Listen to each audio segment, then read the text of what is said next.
we go!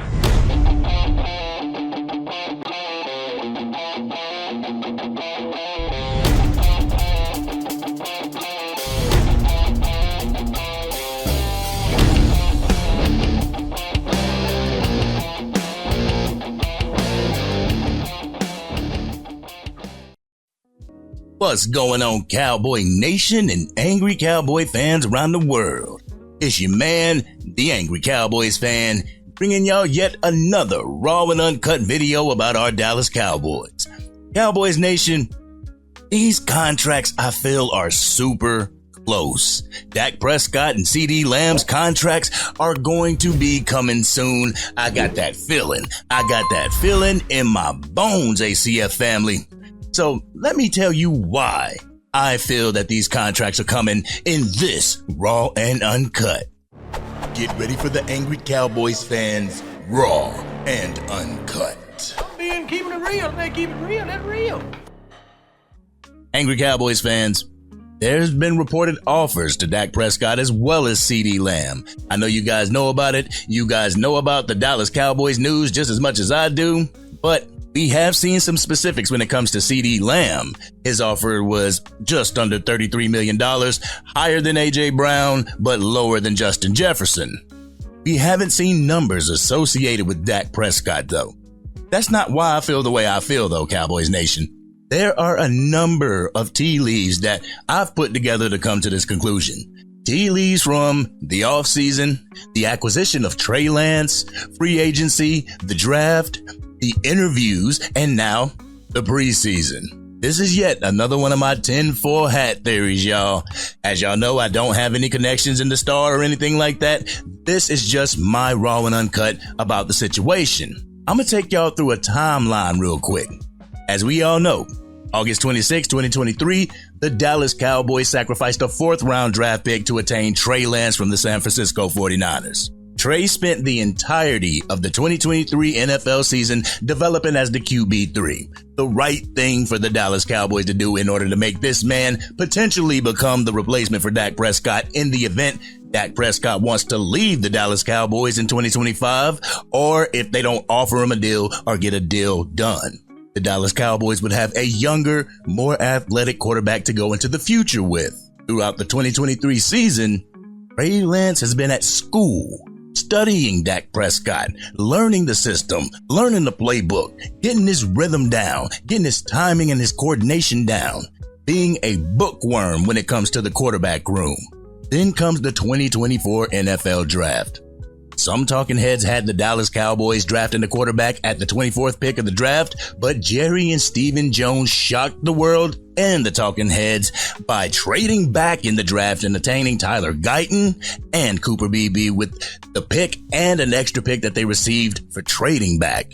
Jerry and Stephen not drafting a quarterback made me think that they were secure in that position now and for the future, and there was no pressing issue to get one. I feel they were still content in their belief that Trey Lance could get it done. Then comes the 2024 offseason, OTAs, walkthroughs, non-padded drills, and, things of that nature. Reports came from inside the building, reporters and talking heads alike, about how Trey Lance isn't getting it when it comes to his pocket presence, his quarterback IQ, his reads, footwork, accuracy, the typical things a good quarterback would need in order to succeed in this league. Bars. If the spectators saw this, the coaches had to have seen this. And if the coaches saw this, then damn well the owner saw it. Oh no, Jerry and Stephen Jones got a problem, don't they? Their investment from the Niners wasn't developing at the pace that they were comfortable with. With these type of issues, there's no way that Trey Lance could take the reins of this team and go into the future as the quarterback one. Their comfortability continues to diminish the more Trey Lance displays the lack of IQ at the quarterback position. The whole time, mind you, Dak Prescott has continued to show up and show out at training camp. Then they finally convinced themselves that it's due to the lack of snaps that this quarterback has at the quarterback position. Remember, Trey Lance only had 420 passes in his entire career before the Los Angeles Rams preseason game. Like Will Grier, the preseason had been determined Trey Lance's. Yes, you can see Cooper rush, but the majority of the snaps belong to Trey Lance. In the preseason game against the Rams, Trey Lance did show a little bit of promise. Everybody who's broke down his gameplay, they've come to the same conclusion, Cowboys Nation. Trey is an athletic young man, but he lacks the skills of an NFL quarterback. Some say at any level. This is where you see talks ramp up from the Dallas Cowboys. Talking heads covering the negotiation through the media. Jerry goes on his now typical media campaign to look like the one trying to work with Dak Prescott while painting Dak Prescott as the one who wants to back up the Brinks truck. The talking heads at the 3 and 4 letter networks take things and they run with them, doing Jerry's bidding. Then Dak Prescott breaks tradition and he comes out swinging and says that he could see himself playing with another team. The whole, if you don't treat me right, I'm leaving negotiation tactic. The media, gaslighting both sides, report on the fact that Dak would be like a Lamborghini at a police impound auction if he were to hit free agency in 2025. As soon as Dak were to hit free agency, he would be picked up just like that. There's no lie detected there, Cowboys Nation, but the media needs to stop playing both sides of the fence and report on football. But anyway, I digress.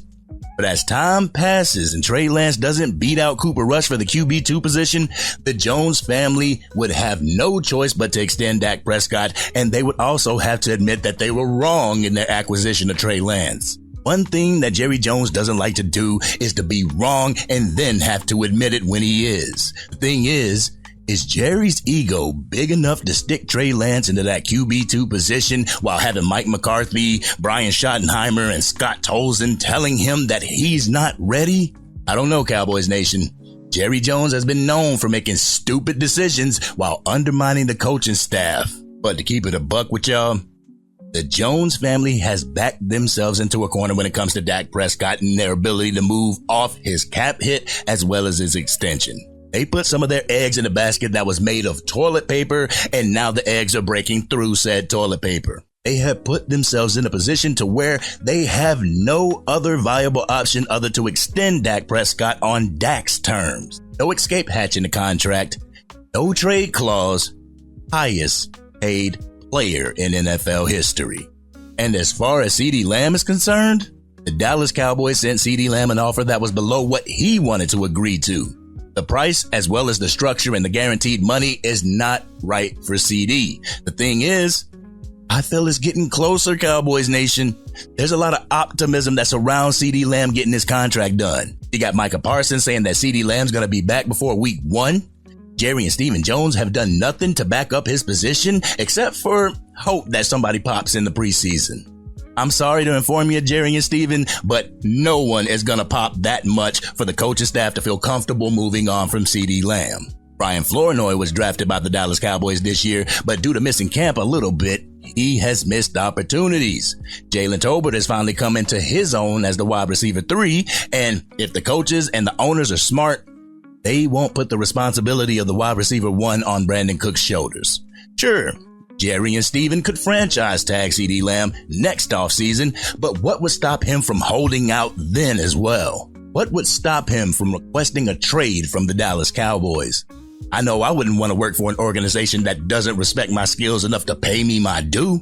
The thing is, Jerry and Stephen Jones knows that CeeDee Lamb is a person that they could build their offense around, and it would be absolutely stupid to get rid of him. That would send Cowboys Nation right over the edge with this organization. So, for the here and now, it might gash your salary cap up just a little bit to attain both these men for the foreseeable future. But it is an investment that I feel pay off in the long run. This has been your man, the Angry Cowboys Fan. What did y'all think about my 10-4 hat theory? When do you feel these contracts are gonna get done? Let's have an adult conversation in the comments section.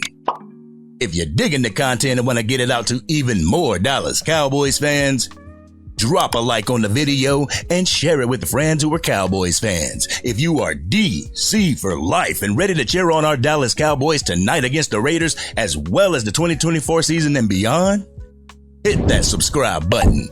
Hit the bell to be notified whenever I go live, release a video, podcast episode, or Madden 25 and College Football 25 gameplay.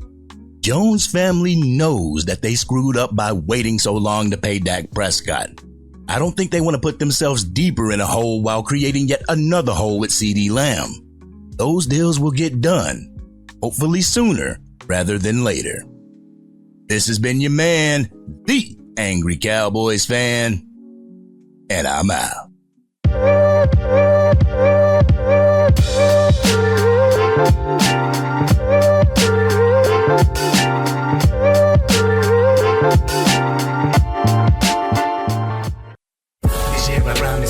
Dang, Angry Cowboys fan, you done made it through the entire video. But if you want more content, you can definitely go to this video right here. Or if you want the latest episode of the Angry Cowboys Fan podcast, you can go right here. But whatever you do, like, share, and subscribe to the channel, but remain DC for life.